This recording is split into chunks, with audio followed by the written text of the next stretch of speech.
나눌 말씀 마태복음 6장 19절에서 우리 24절까지 말씀입니다. 마태복음 6장 19절에서 24절까지 우리 한 절 한 절 같이 교독하도록 하겠습니다. 제가 먼저 읽겠습니다. 너희를 위하여 보물을 땅에 쌓아두지 말라. 거기는 종과 등록이 해하며 도둑이 구멍을 뚫고 도둑질하느니라. 오직 너희를 위하여 보물을 하늘에 쌓아두라. 거기는 종이나 동물이 해하지 못하며 도둑이 구멍을 뚫지도 못하고 도둑질도 못하느니라. 내 보물이 있는 그곳에는 내 마음도 있느니라. 눈은 내 등불이니 그러므로 내 눈이 선하면 온몸이 밝을 것이요 눈이 나쁘면 온몸이 어두울 것이니 그러므로 내게 있는 빛이 어두우면 그 어두움이 얼마나 더하겠느냐. 한 사람이 주 주인을 섬기지 못할 것이니 곧 이를 미워하고 저를 사랑하거나 곧 이를 중히 여기고 저를 경히 여기리라. 너희가 하나님과 재물을 겸하여 섬기지 못하느니라. 아멘. 자, 오늘 이렇게 두 주인을 섬기지 못한다. 우리 또 하나님인가 돈인가 두 주인을 섬길 수 없는 이 제목으로 함께 하나님 말씀 나눕니다. 우리가 신앙생활하면서 제가 지난주에 우리 젖을 먹는 신앙, 단단한 음식을 먹을 수 있는 신앙 그런 얘기를 했었는데 어떻게 보면 오늘 같은 이 주제가 굉장히 또 많은 분들이 힘들어하거나 부담스러워하는 주제이기도 합니다. 보통 이제 목회자가 우리 성경 읽읍시다, 기도합시다 이런 거에는 별로 불만을 가지지 않습니다. 근데 우리가 이제 헌금 생활 합시다 그러면 이제 불만을 가집니다.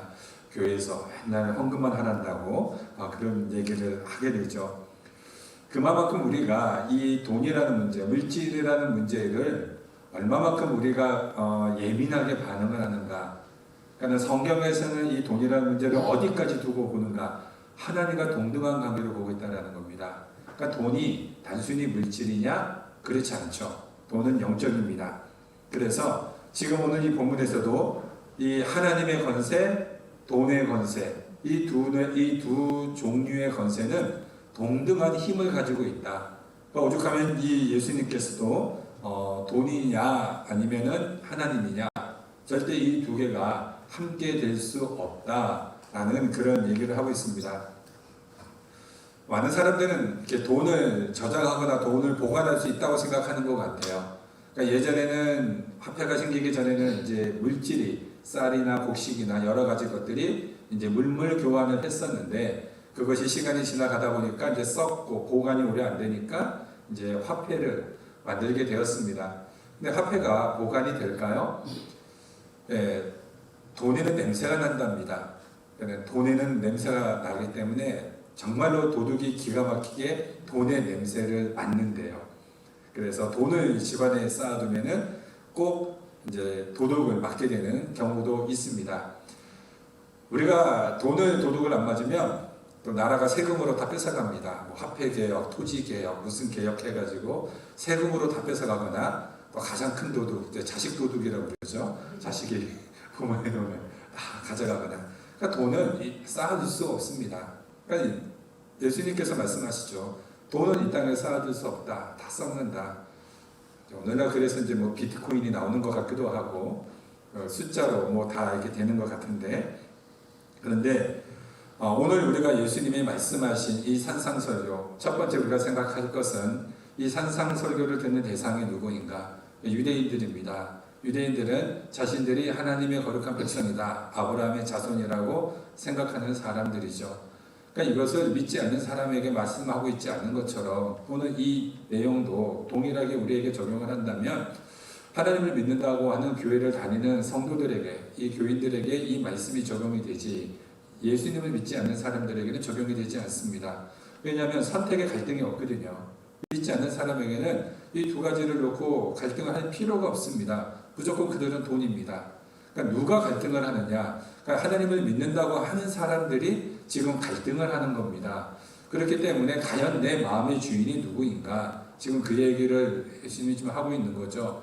그래서 눈은 몸의 등불이라는 얘기를 하는 것도 이게 무슨 얘기냐면은 그러니까 사람이 어떻게 두 마음을 품을 수 있는가? 그러니까 눈이 두 시선을 가지고 가는 겁니다. 한쪽 눈은 하나님을 향하여서 한쪽 눈은 돈을 향하여서.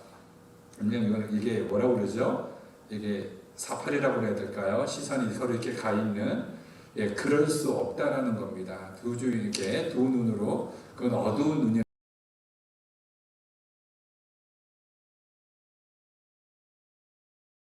수 없다라는 것입니다. 그렇다면 오늘 예수님이 말씀하신 이 하나님이냐 돈이냐 이 부분에 대해서 사도 바울은 어떻게 이 부분을 이야기하고 있는가, 좀 이 부분을 보면 좀 정확하게 더 우리가 이해하기 쉬울 것 같습니다.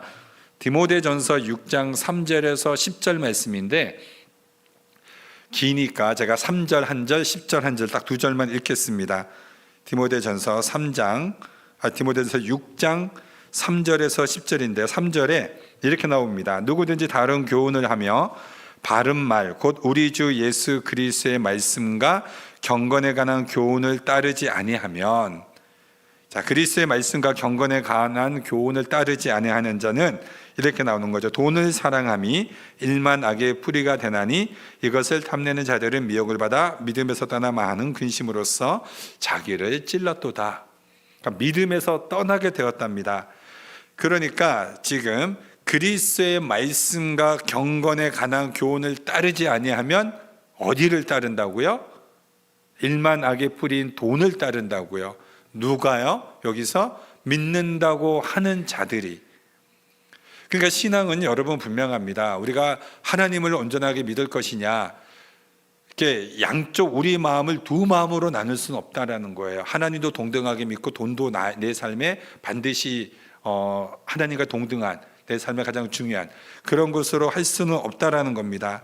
그렇기 때문에 이 돈을 사랑하는 것, 이것은 하나님과 재물이라는 문제는 하나님을 쫓을 것이냐 돈을 쫓을 것이냐, 여기에서 지금 사도 바울은 한 단계 더 깊이 나아가서 예수 그리스도 안에서 허락하신 하나님의 거룩하신가 부르심에 우리가 그 길을 따라갈 것이냐, 아니면 돈으로 할 수 있는 그 일에 너의 목을 맬 것이냐, 지금 이것으로 하는 거죠. 그러니까 하나님을 따른다, 돈을 따른다, 그런 것은 하나님을 따른다라는 것은 하나님의 부르심 안에서 거룩을 향하여 나아가는 그러한 믿음으로 우리가 살아갈 것이냐, 그랬을 때 돈을 부정하는 게 아니죠. 그 돈은 하나님의 거룩하심을 위하여서, 하나님의 뜻을 위하여서 귀하게 사용되어지는 것들입니다. 그러나 하나님을 따르고 돈은 하나님의 따름의 도구가 되는 것이 아니라, 돈이 하나님처럼 내가 그의 인생의 목을 매게 되면은 평상시에는 내가 하나님을 믿는다고 하는 것 같지만 결정적인 순간에는 내가 하나님을 떠나서 돈을 쫓아가는, 돈이 원하는 그러한 것을 따라간다라는 거죠. 그러니까 돈을 사랑한다, 이거는 뭐냐면 돈으로 할 수 있는 일을 사랑한다라는 것입니다. 그때 그 돈은 뭡니까? 내가 하고 싶은 일의 수단이죠. 그러니까 사람이 우상이라고 하는 것이 뭐냐면 돈을 우상으로 삼는다. 그러니까 사실은 우상은 존재하지 않는 거죠. 돈도 사실은 뭐냐면 내가 돈을 우상으로 투영하는 겁니다. 그러니까 돈이라는 것은 내 마음을 투영하는 도구가 되는 거죠. 그래서 그 돈을 통하여서 내가 하고 싶은 일을 하고 그것을 통해서 내가 만족을 얻고 누리는 것, 그랬을 때 그 돈은 이제 사실은 우상이 되는 건데, 실질적인 우상은 내 안에, 내 스스로 가지는 내 안에 탐욕, 욕망, 이게 돈이라는 우상으로 투영이 되는 겁니다. 그와는 반대로 내가 하나님을 내 마음에 가장 중요함으로 두고 있다면 하나님이 내 삶 속에서 투영되는 거죠. 투영돼서 하나님이 좋아하시는 거룩하심으로, 부르심의 소명으로 그 길을 따라가게 된다라는 겁니다. 그래서 지금 이 두 가지를 나아가는 것, 하나님이 주인이냐 아니면 너 자신이 주인이냐, 이 두 가지를 지금 대조시키고 있는 겁니다. 지금 이 마태복음 6장에서는 바리새인과 서기관의 의와 예수 그리스도 안에서 지금 선포되고 있는 하나님의 의의 가장 근본적인 차이는 누가 주인이냐 하는 겁니다. 하나님의 의냐 사람의 의냐. 그러니까 바리새인과 서기관은 사람의 의를 향해서 쫓아가는 자고, 지금 하나님의 의를 쫓아가는 자는 그거는 이 예수님의 말씀을 듣고 쫓아가는 예수님의 제자들이 되는 것입니다. 이 문제는 상당히 일관적으로 알려주고 있습니다. 지금 예수님의 이 말씀은 신명기 8장 1절에서 3절에 있는 내용의 말씀을 가지고 또 예수님께서 이 부분을 정확하게 설명해 주시는데, 신명기 8장 1절에서 3절을 제가 한번 읽어드리겠습니다. 내가 오늘날 명하는 모든 명령을 너희는 지켜 행하라. 그리하면 너희가 살고 번성하고 여호와께서 너희의 열조에게 맹세하신 땅에 들어가서 그것을 얻으리라. 내 하나님 여호와께서 이 40년 동안에 너로 광야의 길을 걷게 하신 것을 기억하라. 이는 너를 낮추시며 너를 시험하사 내 마음에 어떠한지 그 명령을 지키는지 아니 지키는지 알려 하심이라. 너를 낮추시며 너로 줄이게 하시며 또 너도 알지 못하며 내 열조도 알지 못하던 만나를 내게 먹이신 것은 사람이 떡으로만 사는 것이 아니요 여호와의 입에서 나오는 모든 말씀으로 사는 줄을 너로 알게 하려 하심이니라. 지금 이 신명기 이 말씀은 이스라엘 백성들이 출애굽되어서 하나님께서 그 이스라엘 백성들을 구원했습니다. 그리고 거룩한 율법을 받고 약속의 땅을 향하여서 가나안으로 인도함을 받게 되죠. 그래서 애굽에서 탈출하여서 광야로 나갔을 때 그 이스라엘 백성들이 직면했던 문제가 무엇입니까? 그 문제는 먹는 문제였습니다. 그러니까 이 문제를 가지고 하나님께 호소하죠. 그래서 하나님께서 만나를 주십니다. 40년 동안 광야 생활에서 만나를 주시는데, 하나님이 만나를 주시는 것뿐만 아니라 저들에게 옷이 헤어지지 않고 발이 부르트지 않는 그런 은혜를 허락하여 주셨습니다. 그런데 초점은 3절에 기록되어 있습니다. 너를 낮추시며 사람이 떡으로만 사는 것이 아니요 여호와의 입에서 나오는 모든 말씀으로 사는 줄을 내가 내게 알려 하심이니라. 지금 이스라엘 백성들의 아우성이 뭐냐면, 우리는 하나님의 말씀을 따르겠습니다. 하나님의 뜻에 순종하겠습니다. 그런데 하나님, 지금 우리가 배가 고픕니다. 그러니까 배만 안 고프게 해주신다면 우리가 하나님을 따르지 못할 이유가 어디 있겠습니까? 그러니까 우리의 이 문제 하나님 해결해 주세요. 그러면 하나님 따르겠습니다. 그러니까 이 불평에서 하나님이 정말로 내가 너희들의 먹는 문제 해결하면 너희가 내 뜻에 순종하겠다고? 그래서 내 거룩한 뜻을 순종하는 데 있어서 이 배고픈 문제만 해결되면 되는 것인가? 한번 보자. 그래서 이 하나님께서는 만나를 그들에게 내려주시면서 그들이 요구했던 이 배고픔의 문제, 먹는 문제를 해결해 주십니다. 그것뿐만 아니라, 먹는 문제뿐만 아니라 옷도 헤어지지 않고 발도 부르트지 않는 이 외적인 조건들을 다 하나님께서 만족시켜 주십니다. 그러니까 외적인 조건들을 다 들어주셨죠.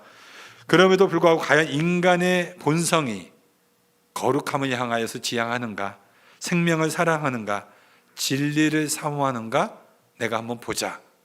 하나님이 진리와 거룩함과 의를 지키고 못 지키는 그 근거가 내적 조건인가 외적 조건인가 보자고 했을 때, 그 이스라엘 백성들이 40년 동안 하나님이 그들을 지키시고 보호하여 주셨고, 그들의 필요한 것, 만나를 주셨고, 목마를 때 생수를 허락하여 주셨고, 고기 먹다고 싶다고 해서 메추라기를 허락하여 주셨고, 이 모든 것들을 허락해 주셨음에도 불구하고 그들은 하나님을 향한 원망과 불평을 끊이지 않고, 결코 그들은 광야 40년 방황하다가 그 광야에서 다 죽습니다. 무엇을 우리에게 알려주고 있습니까? 너희에게 필요한 것은 외적 조건이 아니라 내적 조건이라는 사실을 확인시켜 주시는 것입니다. 너희의 부패한 마음을 고치는 것이 가장 시급하다. 너희의 마음이 문제다. 지금 그거를 하나님이 지적해 주는 거죠. 무슨 사건을 통하여서요? 만나의 사건을 통하여서. 너희가 아무리 너희의 원하는 것들을 내가 다 들어준다고 할지라도 너희의 마음이 부패하여서 너희는 결코 내 뜻에, 내 거룩함에 나올 수 없다. 이 말씀을 하는 것입니다. 그런 차원에서 마태복음 이 6장의 본문에서 하나님과 이 돈, 이 재물을 겸하여 섬길 수 없다는 이 문제를 21절에 나오는 대로 내 보물이 있는 그곳에는 내 마음도 있느니라, 이렇게 말씀을 하는 것입니다. 내 마음이 무엇을 소원하는가, 너희의 본성이 어떤 존재인지, 내가 보물을 삼고 있는 것이 과연 무엇인지 보라는 겁니다. 그러니까 우린 다 어디로 갑니까? 그러면 재물로 가는 거죠. 하나님을 믿는다고 하면서, 하나님 뜻에 순종한다고 하면서 항상 우리는 조건을 달아요. 하나님 이 문제 해결해 주시면 제가 순종하겠습니다. 이 재정 채워주시면 제가 하나님 앞에 온전히 헌금하겠습니다. 다 이 모든 조건, 떡을 달라라는, 만나를 달라라는 다 외적인 조건으로만 갑니다. 근데 그런 외적 조건을 다 들어준다고 해서 과연 우리가 하나님의 뜻에 순종하는가? 그렇지 않다라는 거죠. 무엇으로요? 바로 이 만나 사건을 통하여서, 이스라엘 백성들의 그 과거 사건을 통하여서 알려주는 것입니다. 무엇이 부패했으니까? 우리의 마음이 부패했으니까. 내적 조건이 문제라는 겁니다. 그래서 우리에게 필요한 것은 무엇이라고요? 외적 조건이 아니라, 떡이 아니라, 성경대로 말하면 빵이 아니라 말씀이라는 겁니다. 하나님의 말씀으로 그 마음을 채우지 않으면 우리는 전부 다 세상 것으로 나아간다는 거죠. 그러니까 너의 마음의 중심을 하나님의 말씀으로 채워라. 지금 이 얘기를 하는 겁니다. 그런데 이 말씀이, 그러니까 우리가 말씀대로 순종하자라는 일반적인 그런 권고하는 말씀의 정도가 아니라 하나님의 통치, 하나님의 간섭, 인격적인 이 개입이라는 것입니다. 여기서의 이 말씀은 하나님의 우리의 삶을 개입하셨고 우리의 삶을 통치하시고, 그리고 우리를 인격적으로 더 하나님이 거룩하고 존귀한 곳으로 우리를 인도하시는 그곳으로의 우리의 그 하나님의 말씀이라는 거죠. 우리뿐만 아니라 2000년 전에 이 예수님이 이 말씀을 하셨는데, 또 요한복음에 가면은 우리가 오병이어 사건이 동일하게 등장을 합니다. 오병이어 사건은 신명기 8장, 아까 읽었던 우리 1절에서 3절의 이 말씀을 예수님께서 이 오병이어 사건을 통해서 말씀을 해주시는 건데, 특별히 요한복음 6장 47절에서 51절이 바로 이 내용을 말하는 겁니다. 간략하게 말씀을 드리면, 너희의 조상들은 광야에서 만나를 먹었지만은 다 죽었다. 그런데 나는 산 떡이다. 생명의 떡이다. 나를 먹는 자는 죽지 않고 영원히 산다. 예수님이 지금 이 말씀을 하십니다. 그러면서 이 떡을 먹으면 영생하리라. 나의 줄 떡은 곧 세상의 생명을 위한 내 살이로다. 그러니까 예수님은 이 사건을 통하여서 이제 성만찬으로 예수님이 이 말씀을 이제 끌고 가십니다. 자, 그렇다면은 이 이스라엘 백성들이 광야에서 먹은 만나, 그들이 먹은 떡은 무엇입니까? 자신이 주인이 되어서 자신의 소원과 의지와 선택을 이루기 위한 에너지에 불과했다는 거예요. 그러니까 그들은 하늘에서 내려오는 만나를 먹으면서 참된 영원한 생명 되신 하나님의 말씀을 사모하는 게 아니라, 그 만나를 먹으면서 그 만나를 먹고 힘을 내서 뭘 하겠다고요? 자신이 하고 싶은 일, 자신이 이루고 싶은 욕망, 그런 것을 이루기 위한 에너지원으로 사용했다고요. 좀 더 쉽게 말씀을 한번 드려볼까요? 오늘날 얼마나 많은 사람들이 교회를 다니면서 무엇을 생각하냐면, 하나님이 나의 필요한 것을 채워주시면 내가 하나님의 필요한 일들을 하겠습니다. 그러니 먼저 나의 이 필요한 문제를 해결해 주세요. 그러니까 하나님을 온전히 그 말씀을 믿고 따르는 것이 아니라 항상 하나님은 조건부로 나옵니다. 하나님이 이 문제 해결해 주시면, 하나님이 이거 채워주시면, 하나님이 나의 이 필요한 것들 공급하여 주시면, 내 기도 들어 응답해 주시면, 항상 조건부가 붙으면 그 다음에 내가 무엇을 하겠습니다. 뭔가 바뀌어버렸습니다. 순서가, 앞뒤가 바뀌어버렸습니다. 우선순위가 바뀌어버린 것이죠. 그러니까 이것이 지금 무엇입니까? 우리가 이 땅을 살아가면서 하나님이 항상 우리의 보호자가 되어주시고 문제를 해결해 주시는 그런 조건부의 하나님으로 자꾸 우리를 그렇게 만들어버린다는 거예요. 그리고 결국 하나님을 믿는다고 하면서 기도하는 것은 영적인 것이죠. 그 영적인 행위입니다. 근데 그 기도를 통해서 우리가 구하는 응답은 다 무엇을 구합니까? 육신적인 것을 구해요. 기도는 영적인 행위인데 우리가 구체적으로 구하는 것들은 다 육신적인 것을 구합니다.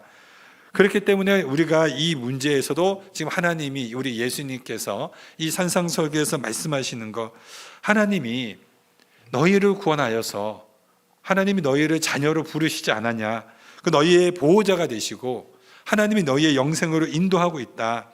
그런데 하나님이 너희를 먹이고 입히시고 너희의 삶 속에 참된 주인 되시는데, 그 주인 되시는 그 예수님이 너희의 참 생명의 떡이다. 이 예수님, 이 생명의 떡을 먹는 자, 이 생명의 떡을 먹는 자는 예수님과 하나가 되는 것이고, 그러면 그 믿음이 예수님과 분리가 될 수 있습니까? 헌신이 예수님과 분리가 될 수 있습니까? 분리가 될 수 없다라는 겁니다. 기독교 신앙은 오늘 말씀처럼 하나님과 제물로 나뉘느냐 할 때 하나님이냐, 하나님이 주인이냐 아니냐, 그것으로밖에는 나눌 수가 없다라는 것입니다. 하나님이 정말로 네 인생의 주인이냐? 너의 마음이 온전히 하나님만을 향하고 있느냐? 아니면 돈이, 재물이 하나님의 너의 마음의 주인이냐? 오늘날 꼭 그것이 돈일 필요는 없는 것 같아요. 그것이 그 다른 세상의 어떤 것들, 돈이 돈뿐만 아니라 돈으로 만들어낼 수 있는 내가 이루고 싶어하는 모든, 이루고 싶어하는 욕망, 탐욕, 정욕적인 것들, 이 모든 것들은 다 재물로 아마 설명을 할 수 있을 것 같습니다. 오늘 이 말씀을 마지막으로 떡으로 어떻게 제가 이제 좀 결론을 맺고 싶은가 하면, 아까도 말씀드렸듯이 지금 이 말씀에는 불신자를 대상으로 하고 있지 않습니다. 믿는 사람을 대상으로 하고 있습니다. 너희는 나를 따를 것이냐, 아니면 이 세상의 어떤 세상이 추구하는 돈이 최고의 가치인 그것을 따라갈 것이냐, 양자 선택해야 된다. 그렇게 말씀을 하고 있을 때, 이 많은 사람들은 사실 요한복음 6장을 통하여서 오병이어를 통하여서 더 많은 사람들이 예수님을 쫓아다닙니다. 근데 그들이 쫓아다니는 이유는 더 큰 기적을 보기 위함이었다고 그렇게 요한복음에는 기록하고 있어요. 그러니까 예수님이 누구이신가, 예수님에게 초점을 두는 것이 아니라 예수님이 행하시는 일들에 초점을 두고 있습니다. 그러니까 우리도 예수님을 믿는다고 하지만 온전한 예수님을 믿는 것이냐, 예수님을 통해서 이루시고자 하는 그 응답을, 요구를 우리가 쫓아가는 것이냐는 우리 각자의 점검을, 신앙생활 점검을 우리는 잘 해야 됩니다. 그렇기 때문에 아까 돈도 영적이라고 그랬습니다. 하나님도 영이고 돈도 영적인 존재입니다. 그러니까 결국 영적인 것이기 때문에 인간은 뭔가를 선택을 하게 되어 있는데, 그 가운데 이스라엘 백성들은 과연 어떻게 선택을 했을까? 오병이어 사건을 통하여서 실제로 그 떡을 먹으면서, 빵을 먹으면서 그 놀라운 하나님의 은혜를 체험했던 그 수많은 사람들이, 남자만 5천 명이었는데 여성과 어린아이들까지 합치면 최소 2만 명이 넘는 그 많은 사람들이 또 예수님을 보겠다고 또 쫓아갔습니다. 게네사렛 호수를 건너서 다 쫓아갔습니다. 그때 예수님이 뭐라고 말씀하시냐면은, 내가 너희에게 주는 빵이 있다. 근데 그 빵은 너희들이 만나와 같지 않다. 너희 조상들이 먹었던 만나와 같지 않고, 내가 주는 빵을 먹으면은 한 번만 먹어도 영원히 배고프지 않다. 영원히 배부른 빵이다. 그러니까는 그 수많은 사람들이 눈이 동그래집니다. 뭐라고? 아니, 한 번만 먹어도 배고프지 않는 빵이 있다고? 그러면서 그들이 예수님께 뭐라고 그럽니까? 주여, 그 빵을 매일 주세요. 그 빵을 매일 달랍니다. 왜요? 자기 항상 배부르게 자신의 욕망을 채우는 것으로. 그래서 예수님이 내가 산 떡이다. 내가 생명의 떡이다.